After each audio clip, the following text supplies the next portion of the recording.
hadiyyo yaa ustaazii kiyya arra diggisiidhaaf walumaan qalteemii taniin kalee arge bareedduu sanillee dhugatti waatiyyoo lakki kana taanaan joolli abbaan keessan dhugumaan gammadee kan rabbiin barattuu isaa si taasise shukrii galchi malee hin koflin mijiyyoo. Allahu akbar.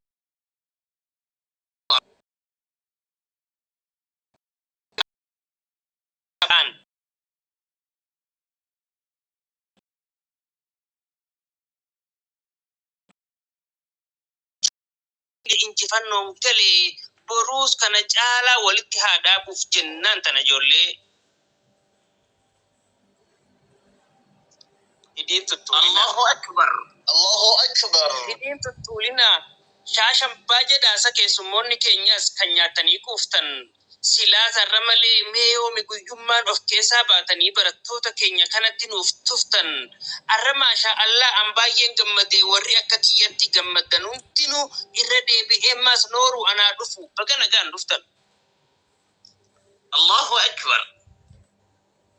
Wanni ijoolleen teenya arra akka gammadduuf bar duraan laffaatee warri arra gaddu gaafa isaan ciman kan jalaa laaffatee maal goonaaf duubamee abbaa ofiisaatiif diina ofitti ta'ee yeroo qabu hunda firraa galaafatee rabbiin aadammeessu nama baay'eedhaatu akkuma rafetti garee irraanfatee.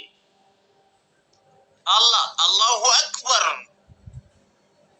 Kan gorsa ustaazaa hunda irraa dhagahee tokko lama jechaa guyyaa kana ga'e gagammaduu keessa fuulli isaanii daawwiti fakkaata hin gartuu walaqii warri didee kute urgaan rifaatuudhaa hundi miilaan buutee fuullinis dukkanti wal dhabdiisaniifuu culuqii bar hammeenya kanaa takka hin agarree waan godhee uumseetu bishaaniin tuluqii aboodii isinurraa ijoolleen babbareedduun tanuma markaza warra isinul kuluqii.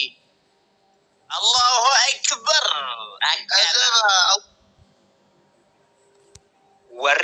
Warri hin beeynes baraa kunoo akkana laal akkaataa wallaalaa itti sammuu keessaa ofirraa gaggeessan hinaaftuun qubattus kana barat